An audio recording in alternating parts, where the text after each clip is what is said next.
Welcome back to another episode of the Archetypes of Destiny. I'm Dr. Lahab Al-Samarrai, and with me today, as always, Christy Foster is here. Christy, how are you doing? Hello, Dr. Lahab. Doing great today. We have beautiful sunshine here in Salt Lake City. Today's St. Patrick's Day. So happy. Yeah, St. Patty's Day snuck up on us. It did. Yeah. March is flying quickly. Yeah. So how do you celebrate St. Patty's Day? Do you have Irish lineage in your blood? I do actually, yes. Yeah. So we'll have a special dinner tonight. Mm. We went and picked up some corned beef last night, which I never eat except on St. Patrick's Day. I think nobody eats it except on St. I just don't ever eat it. So we'll make a nice meal and enjoy time tonight with our family, and that's how I celebrate it. Very nice. Very nice. So last week we started with spell casting. So that was our first episode. This is our second episode. So today, me and Christy are going to take you on a journey of spell casting. So first, we're going to talk about how to engage the archetypal energy of different archetypes. And then we're going to tie that into how you create the spell.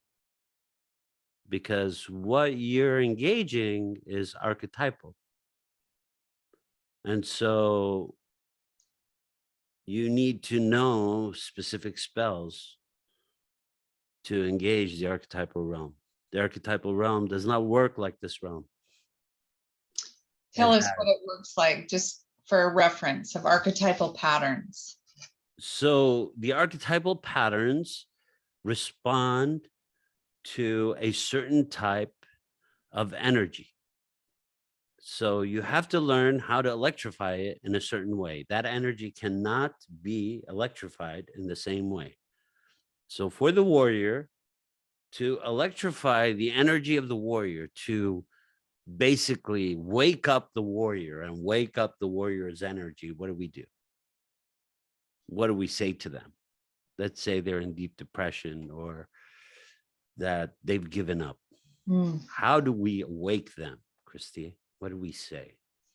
Well, if we're talking about warrior, the key word is they need a cause to fight, whatever fight that might be. So if someone's depressed, the fight is to come out of that and connect back to life.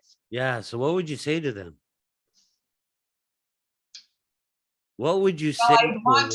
I'd want to get them ruffled a little bit. Yeah. So how would you ruffle a warrior? I would challenge them in saying you're giving up on, I would use me in the equation. Okay. You're giving up on me, but more importantly, you're giving up on yourself. So the first term that you use is very important.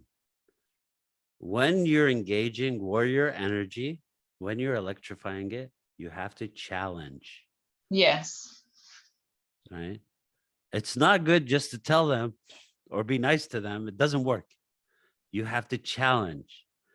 You have to challenge them because that awakes the archetypal energy. That archetypal energy is not sleeping, but you've engaged it. Now you have its attention. So the first thing you do is challenge. Then what do you do, Christy? Well, I would have the challenge and get them upset in a way and leave them to stew in it, because that's what would create the activity in their brain. Yeah. So you challenge them and then you tell them they're not worthy of the challenge. Ooh, that's a good one for a warrior. Yeah. So basically you irritate them. Now they want to engage you. What do you mean? I'm not worthy of the challenge. What do you mean? What can you challenge me with? You know, I could do anything. That's exactly where we want them. Yeah. We want that energy engaged. So spellcasting 101. How to engage the archetypal energy of a warrior. How do you engage the archetypal energy of a queen, Christy? How would we do that? What would we do with the queen archetype? Well, if we look at the aspects of the queen Mm. first, we understand the queen is someone who has a realm. She likes order. Uh-huh. Queens like to be in charge Yes. and feel like they have some containment over their lives as Yeah. well. So what if they are in depression? What if they are, how do we engage them? What do we say to them? So if they're feeling depressed, they have forgotten that they're the queen.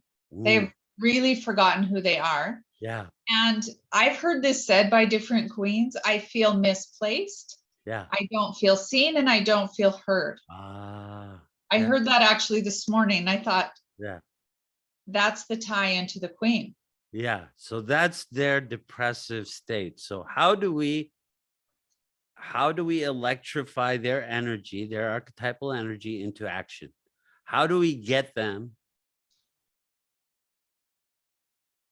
What do we say to them? Like we say to the warrior, we challenge the warrior. We tell the warrior they can't do, they're not up to the challenge. So it's like throwing the gauntlet and throwing it again. Yeah. Now you got them really kind of stewing on it. Their energy is building and building, and they're thinking of all kinds of ways that they're going to prove you wrong, that they're going to take you to task, that they're going to show you who it is you're dealing with, because you don't know who you're dealing with. So with the queen is like, I'm displaced, nobody sees me, nobody hears me. So she's lost that archetypal energy of being queen, that energy of being elevated, of being divine, of being chosen, of being the one who helps everybody else. So if they're displaced or they feel like they don't have a voice, they're going back into their child. Yes, they're that going right? into their negative aspect of the queen. So the negative aspect is always, what is the positive aspect? Well, they're divine. So Yeah. now they're useless, worthless. They don't have, they're a mistake. So if you're not divine, you're a mistake. That's the two ends of the poles. And I'd like to add to that too. They believe that other people have power over them. They have no power. So that's the shadow aspect, or the, as you eloquently put it, that's also the childhood aspect of, that's when I'm feeling poor me. Yes. Which usually is enveloped in the shadow, because in the unknown other, because we can't tolerate it in the ego. Well, this is the pressure from the archetypal energy, that we have to hold these opposites, but it takes time to integrate them. So with the queen, when you want to jolt their energy into action, you say, oh yeah, poor you. I could see why they're saying these things about you, because you're pitying yourself. That's all you have to do. And that would really upset them. That would, yes. But upsetting them means that the volcano that is sitting in the archetypal bowl, if I may, now is active again. Now it wants to spill over, because now, what did you say about me? Now, now you got them going. Now their energy is taking over. They're upset with you, but they're upset with themselves. Yeah. You're not worth it. This is what they say to themselves. You're not, that person, Christy, is not worth it. I am not going to be irritated by her. I will not listen to her. I know she is provoking me. This is how it will go, right? Well, that's the reflection. I guess I see that as I'm holding up a reflection of them. Yes. Through language. Yeah. Beautiful. They can't see their own reflection. Yeah. Of their depression or their displacement or their lack to live. Yeah. And you hold a mirror, and anytime we do that, anytime it's done to me, Yeah. that is an irritation of what?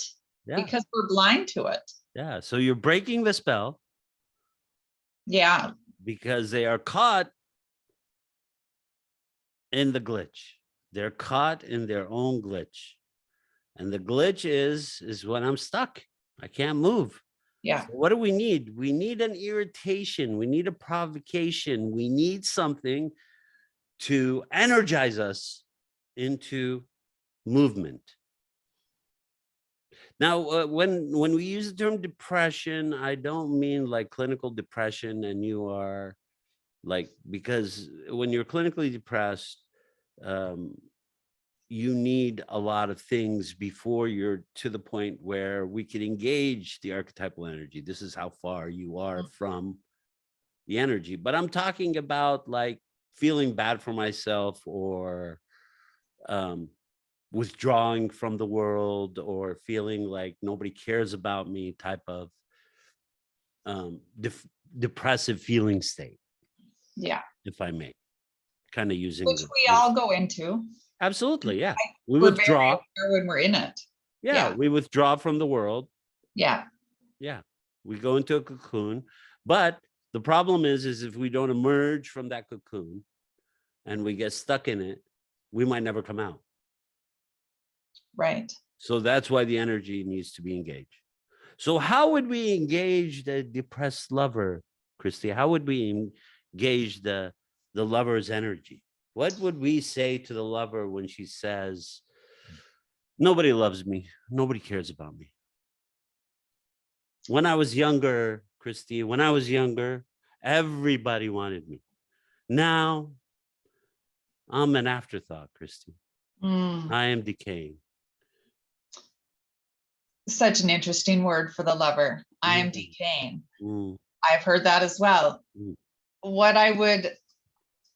How I would begin that conversation is, once again, it's the mirrored reflection of this is what love looks like in you, first and foremost, and present different ideas of how to be loved and how they're loved. Yeah, that's not going to work. They're on the other side of the negative. They're holding on to that negative side. So I'm going to tell you, Christy, that's not going to work. I don't believe you. I don't believe that people love me. So at that point, what are we going to do? We have to irritate them. Yeah. So what do you say? Well, wouldn't you begin to create different scenarios about how they can be loved or how they love? Or that maybe they're not lovable. Okay, so the very opposite end of the spectrum. So you want to irritate their energy because they're right now, they're basically holding on to their position. You're talking to them about love. You're talking to them about regaining their energy, and they're throwing it in your face like a little kid. They're tossing in your face. So how do you shake them out of it? How do you engage the archetypal energy? Well, by saying you're not lovable is exactly the same thing with the warrior. Yeah. You have to fight. There's no cause to live. Yeah, maybe you're right. Right. This is what I would say. Maybe you're right. Maybe you aren't lovable anymore. Maybe you have lost your youth. So suddenly now they're irritated, right? They're like, why are you, Christy, taking the side? Why are you making me feel worse? So now they're irritated, which means the cauldron is bubbling up again. So the spell is breaking. So you're breaking the spell. The spell is that I am withdrawing from the world and I am slowly dying. I am decaying. It's over for me. And so Christy basically used her electrifying spell to get the cauldron to bubble again. So now there's movement in the energy. Now the lover is like, I don't know what they're talking about. Now they have to prove that the energy of creation is still theirs. You've re-engaged into the archetypal matrix. It's when you're out of the archetypal matrix. So if you think about the pattern of the archetype, the more depressed and withdrawn, the more sick and ill you are, the further away you are from the archetypal pattern, the matrix of the pattern.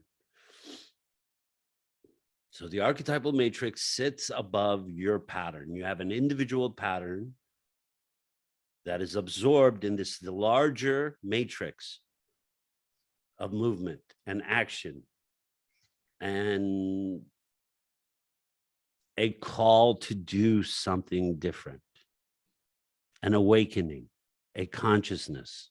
Yeah. That's the matrix. So when we're sick, when we're terminally ill, when we're withdrawn, when we're far away, we are away from that energy field. That matrix has all the energy. It brings us back to our ultimate purpose in the world. It brings us back to that we're all connected. Yes, which some people might be challenged with that idea in and of itself, and that might be the lover's challenge as well, is there's no connection. Yes. Because when we become isolated or in that glitch that we've talked about, it's very difficult to see that you have a choice or a way out of that. Yes. So that's why the energy needs to be channeled. That's why when we are working in treatment in JAMP, when we are targeting certain areas of trauma, we're actually, what we're targeting is we're targeting the movement of the energy. And it's that energy that is stuck that keeps you by live wire. Basically, when it's activated, you're live at that point in time. Yeah. Again, over and over again, this like time loop you're stuck in. Something happened on Wednesday, the 4th, and now I've been reliving it for 10 years. You shouldn't be, right? But that live wire is somewhere stuck inside of you and it's reactivated, reanimated. Right? So when we move the energy, when this energy is moved, suddenly you feel freer. When you feel freer, when you are more, that you're not being weighed down, you're part of the archetypal matrix. You start to feel like you have a greater sense of purpose. You have a greater capacity to love. You actually, you start to translate what you used to do as a kid to an adult activity to take care of kids, maybe. So that energy is reborn, re-energized, and grows again. And that's what we're talking about. We're talking about engaging the archetypal energy. We're talking about getting the attention of the archetype. One other piece that I think is really important with this engagement in the work that I do with psychosomatics is I'm looking at how the patterns of your body when it goes into isolation, because you and I are having an intellectual conversation. So Correct, people are going to listen and hear it with their heads. And I'd like you to begin as listeners to hear it in your body as well.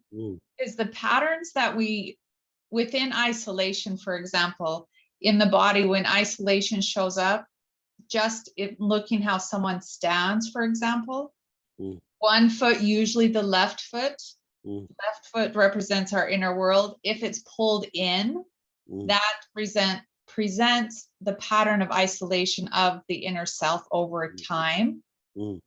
And so what you're saying with the activation of the archetype, I would challenge people when they notice their own patterns to also notice it in their feet and straighten their feet, because the feet are going to show you how you process based on which direction they're in. And then what that does is it pulls it into the body. It makes it very tangible. Yeah.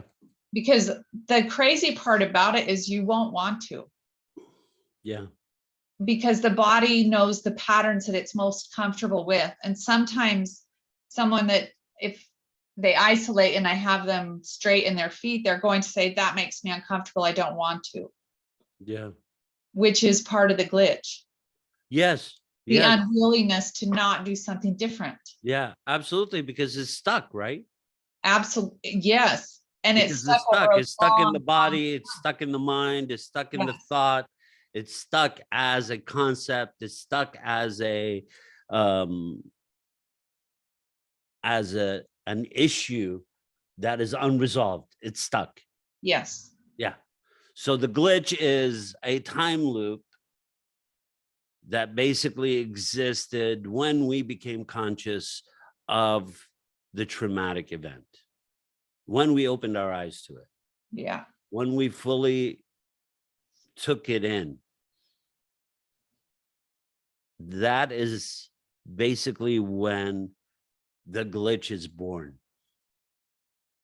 So that could have been at the time of the incident or after the incident happened, or doesn't matter. Once your conscious mind opens up to the idea that something terrible happened or something that I can't explain happened, the glitch begins. Because the mind is going to want to resolve it. The mind is like, oh, this is not resolved. I have to resolve it. I have to file it away. Yeah. Yeah, you don't want to file it away. You can't leave it. It's like an angry librarian, and if you kept the book out way too long. That's for our older listeners. For younger listeners who don't know what a librarian is, it's a person who used to work in a library, and they used to, I think there's still, with respect to librarians, they're still around. Yes, they are. Before it became Google. Mm-hmm. We didn't have Google in those days. We had libraries. We went and looked up stuff. Yeah. If you wanted to find out something, you had to go look it up in books. So how do we wake up the archetypal energy of a magician? Because the magician archetype is complicated and they become stubborn. So how do we engage their energy? What do we engage? How do we engage them out of their shell? Well, since I am a magician, this is the answer that I should know. And it's keyword for me too. When I say I'm bored, I tend to isolate. Yeah. And I'm acutely aware of how important it is for me to pay attention when I say I'm bored. Yeah. Because what does it mean to you? Chaos happens. Yeah. For me, it's mental chaos in my own head, not around me, but I feel like I'm spinning or running through that maze in my head, and I can't find any stopping place. Yeah. So let's visualize it for people. Let's take it in a visual. So basically what happens to the magician is the more they withdraw from basically listening on multiple realities, on multiple planes, they withdraw into the inner plane. Mm-hmm. And that's where chaos happens, because now they're overwhelmed by their emotional state. Yeah. So how do we tease you out of it? What does warrior say to you to get you to boil up, magician? Warriors usually know how to get magicians engaged. So what did they say?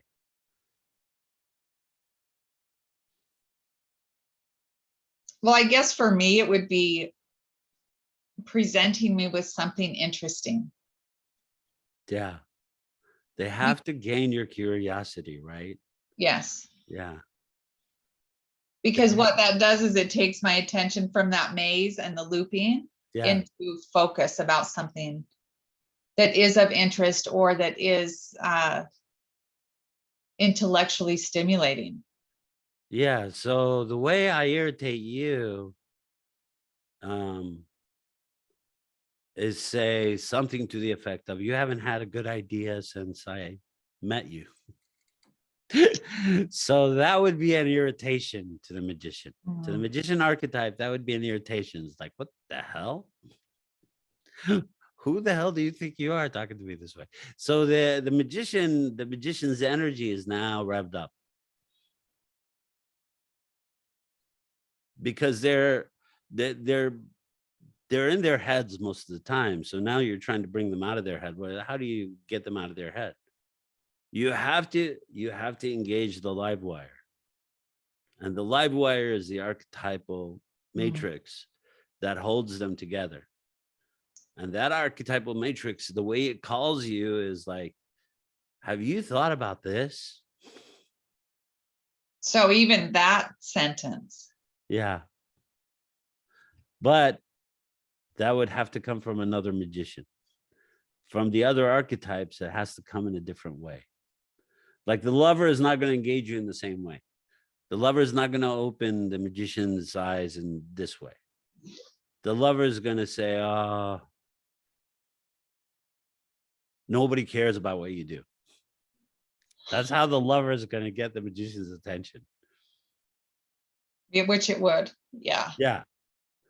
The warrior would gain the magician's attention. Well, these are different spells. So each archetype uses a different spell to engage the other archetype. So we're talking as two magicians talking about how to energize, electrify this field, this energy, to engage it. How do we engage it?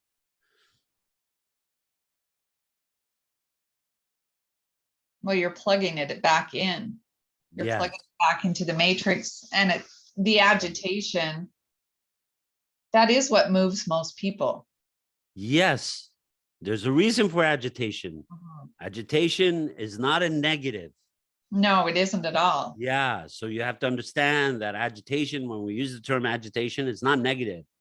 Agitation is required for any type of activity. Agitation is basically to start the engine. It's the spark plug.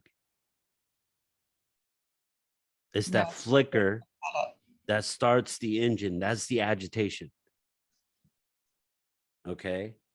Now, if the agitation sticks around, it's no longer the spark plug. You're basically, now the engine is burning.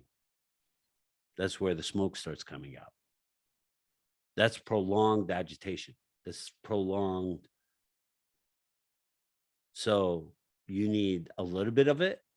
You don't need a lot of it. And it's very intentional, Dr. Lahab.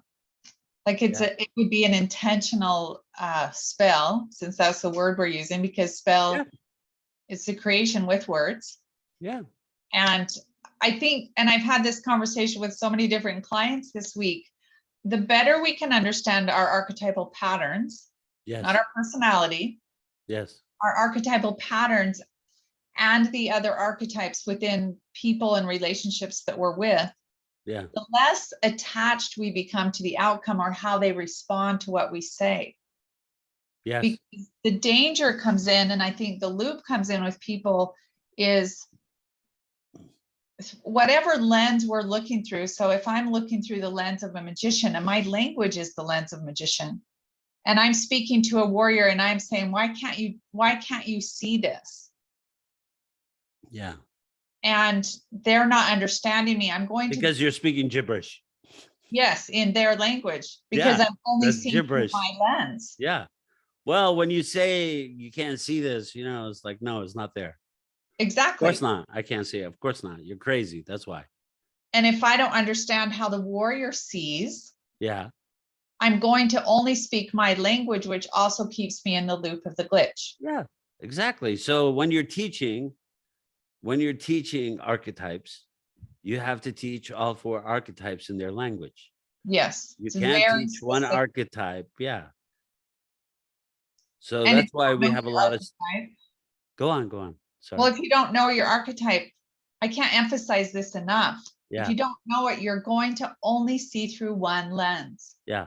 And you're going to be very irritated all the time because people don't see it your way. Yes. And you're going to feel misunderstood. And like the word I heard this morning, I feel displaced. Yes.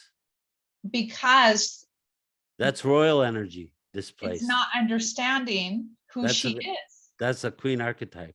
Yes. Anytime somebody says displaced, that's a queen archetype. Warriors don't say displaced. Don't use that term. What would a warrior's term be? Lost battle. Okay, yeah, They would 'cause not it's use the win or term lose. displaced. They're not displaced. They lost that battle. Yeah. See, and that warrior would feel very understood. This is my whole point. If I can see through different lenses and how I communicate to them, how I hear back, I'm reflecting back to them, Yeah. they're going to feel understood. Yeah. So the lover would feel unloved, displaced, unloved, lost battle. What Yeah, would the magician be? So I we would have, say go on. confused, Huh? confused and lost. Lost. That's the term. Yeah, Lost. That's that for the magician. That lost means that confusion has completely overwhelmed you. Confusion is the beginning, and lost is where you're stuck.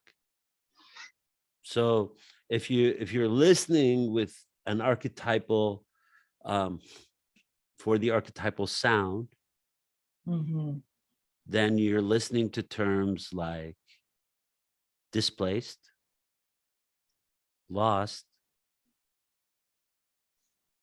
lost battle,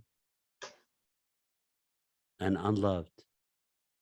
And now you have the 4 archetypal vibrations.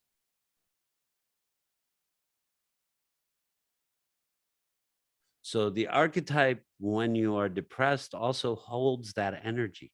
That's why you have to energize it. and create the agitation to wake it up. Because what you're saying is to wake up the psyche, wake up your essence, wake up that path to destiny, which is what we're talking about. Because if we're not awake, we will never go there. We will just end up in fate. And that's what we'll say is fate brought me here. Yeah. And that's because it's important to wake up to the archetypal patterns. Because if you don't wake up, you are lost. You lost Yes. that battle. You've been displaced and you're unloved. Yes. Now you see that all 4 patterns are required to move and understand because they each shade a different area. For the magician, lost psyche. For the lover, unloved is creation. For the queen to be displaced is to fall from the divine. You've been displaced. You've been set aside. You've been moved. For the warrior to lose a battle is a great humiliation. Mm. Yeah. So each archetype holds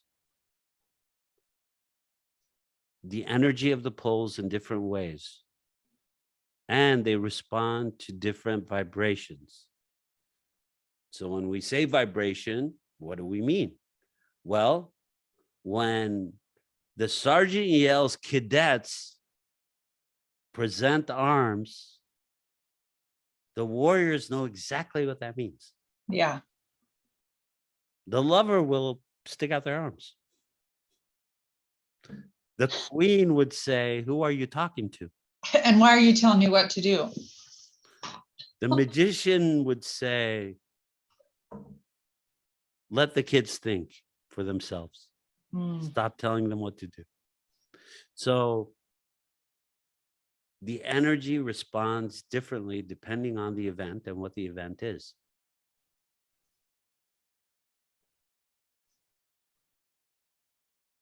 But they're all in need of each other. They hold each other. And so the spell is of the 4.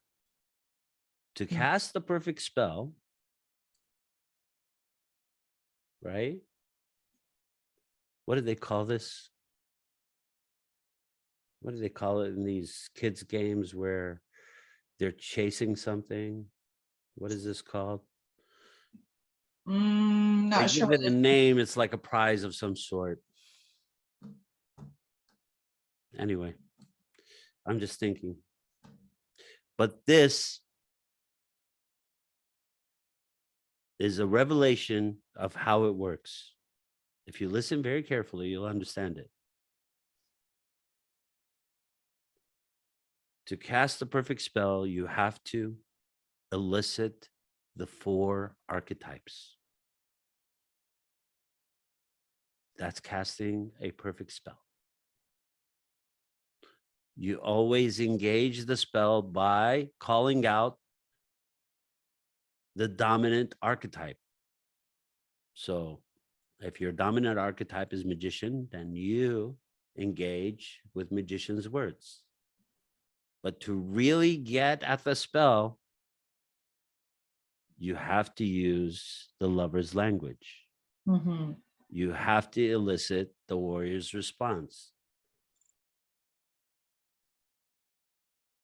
You have to get the queen's energy or the king's energy, the divine energy. You need that energy. Now you have a perfect spell. Yeah. And it also sounds like the creation of the languaging and the spell is to recreate power within that person. Yeah, so this spell is more about awakening the archetypal matrix. This is not a spell about, well, let's just put it this way. This is a positive spell. Yes, not manipulative. We're not going to use the manipulation spell. That'll just bite you in the butt again. Although they all exist. Yes. In the same pattern. Well, we see it in our media, Dr. Lahab, all the time. Absolutely. That's how they gather communities.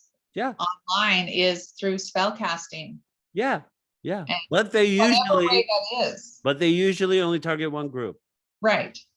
Because if you target more than one group, which MSNBC always learns at a very high cost, because they lose percentage share of market because they're in last place, is that they talk to all the archetypes. And that doesn't work. And it doesn't work. No. I have really noticed that over the last few years, as I listen to the archetypal language, I can almost name what news media they watch. Yeah.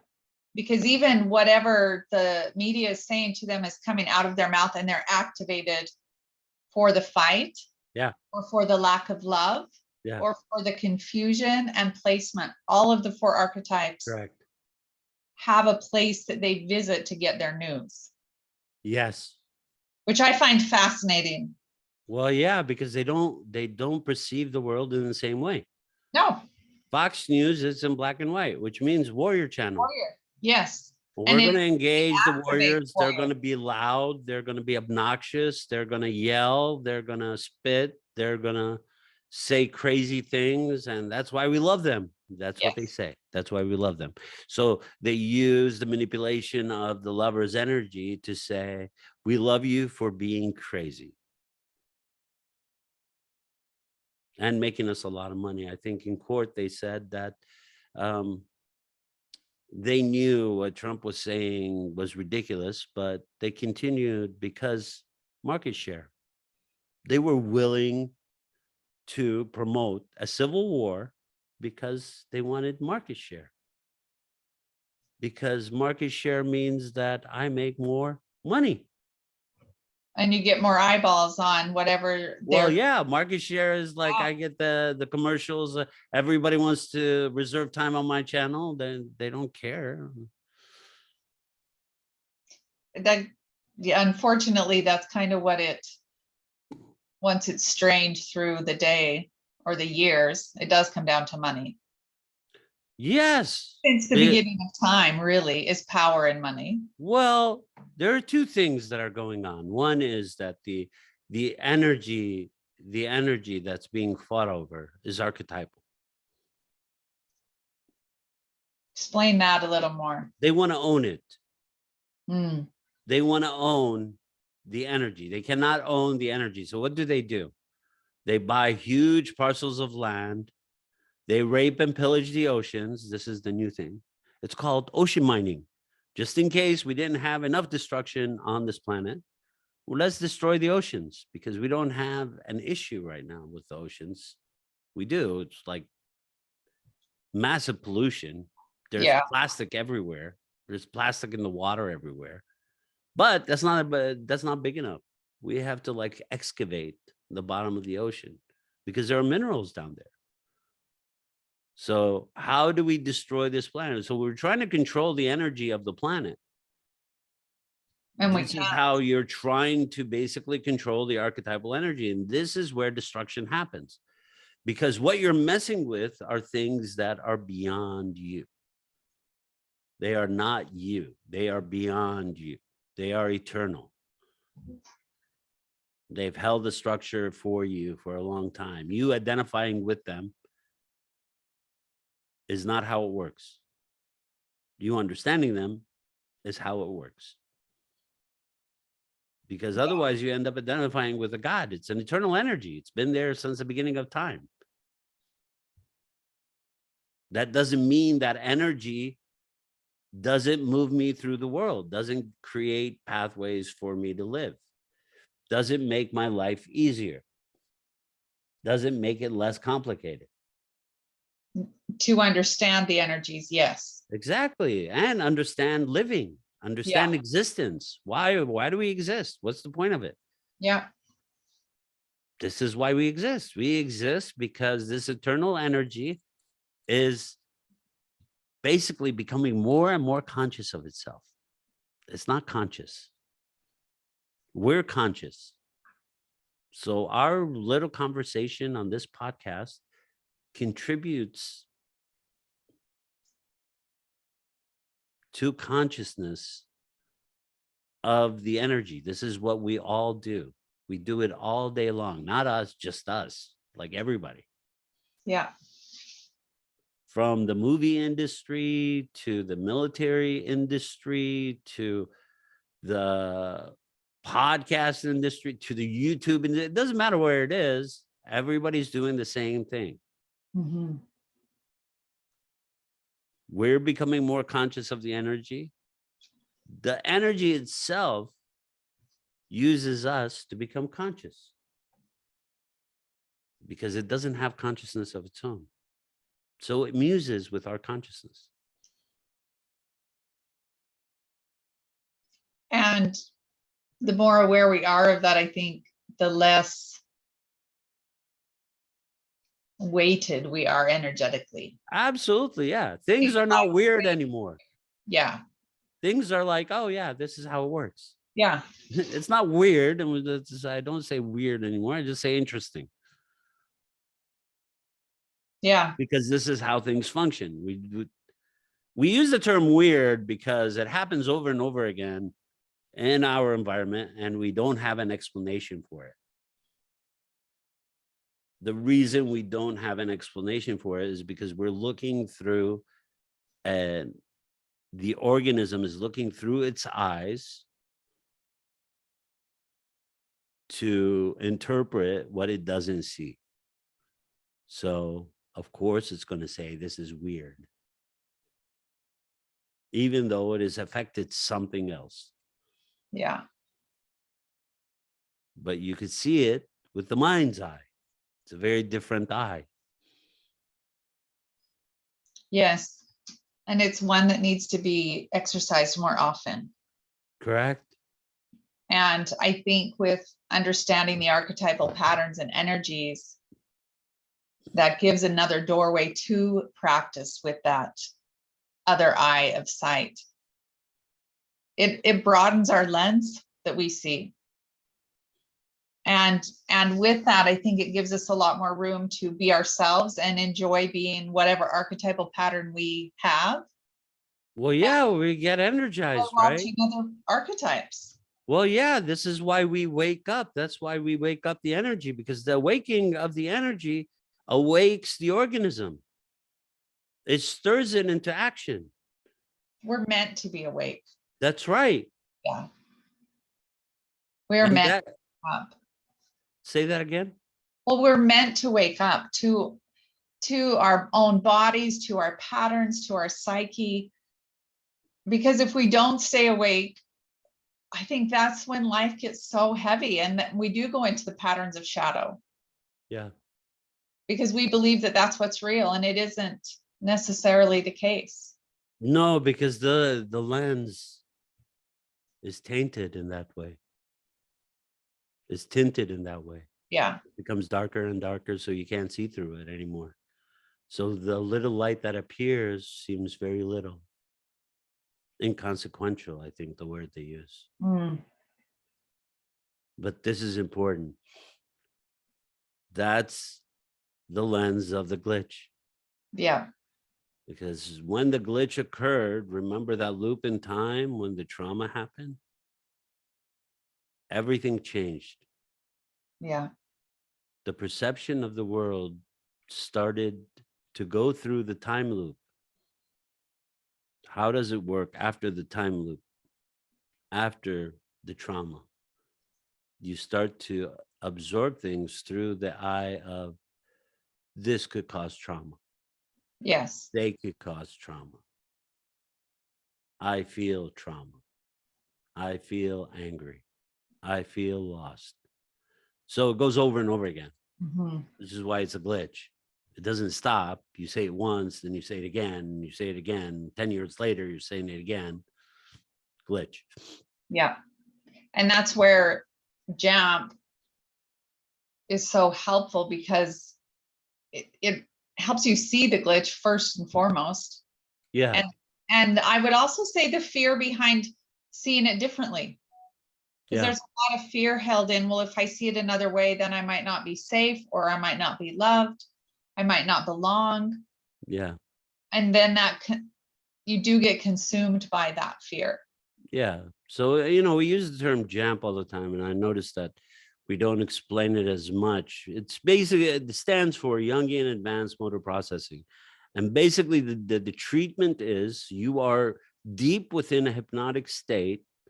And within that hypnotic state, you are able to access parts of the events that cause the glitches in you to be exposed. Once they're exposed to light, as Christy stated it over and over again in a very eloquent way, once it's exposed to light, then it could move on.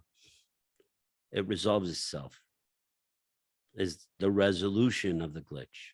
This is why we call it Jungian Advanced Motor Processing and the resolution of the glitch, or JAMP and the resolution of the glitch, because it is this technique that we use to resolve the glitch. Once the glitch is resolved, then you could go back to the timeline that you lost because of the time loop. Meaning that all the things that you lost along the way as you aged, because you were seeing the world through this very painful, destructive, angry, fearful lens, to somebody who sees the world with light, in color, and is able to accept it in a very, very different way. Yeah. Interesting. And I'm curious about what you say about this. I had someone the other day ask me, they said, I see everything in black and white. I dream in black and white. Don't you? Ooh. And so I hadn't thought of that though before. So individuals that still are held within a traumatic experience would see the world. Some might see the world as black and white. Could be. Yeah, kind of an interesting. It could be. I mean, dreams are in black and white. I mean, color is an additive that our psyche like puts in to. And so, but you're saying after JAMP, you see the world in color.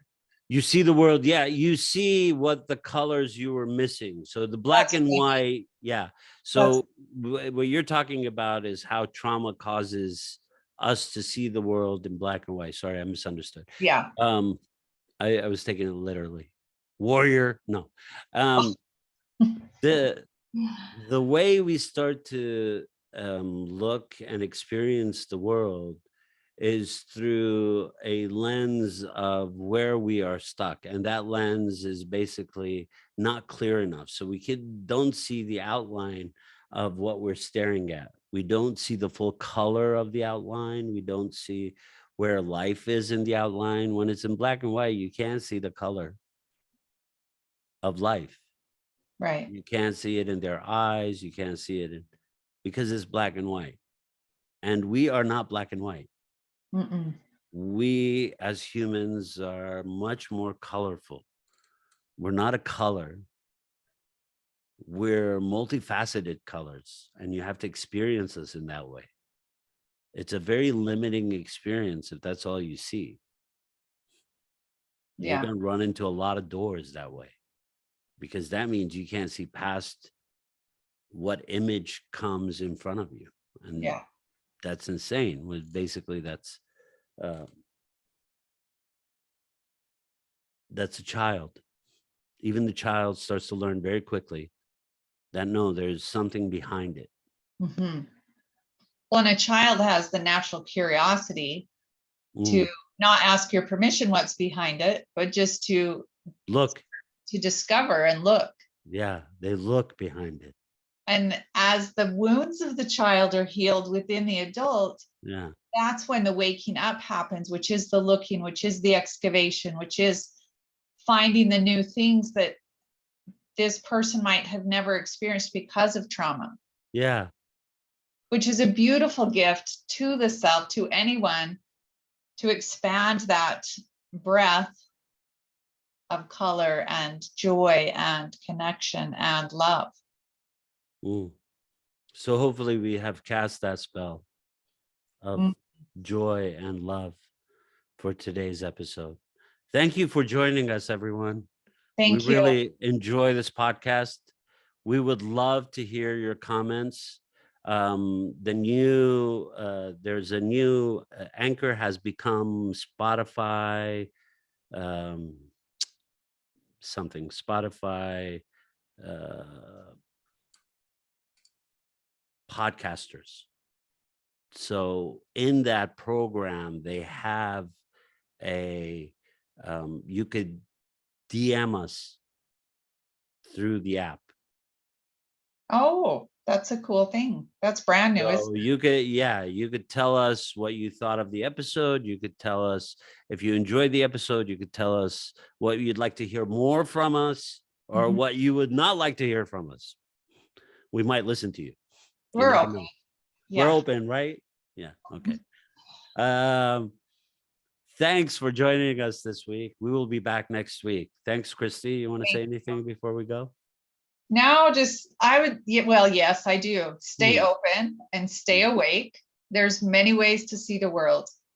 That's what I would say. We are the Archetypes of Destiny, and we will be back next week.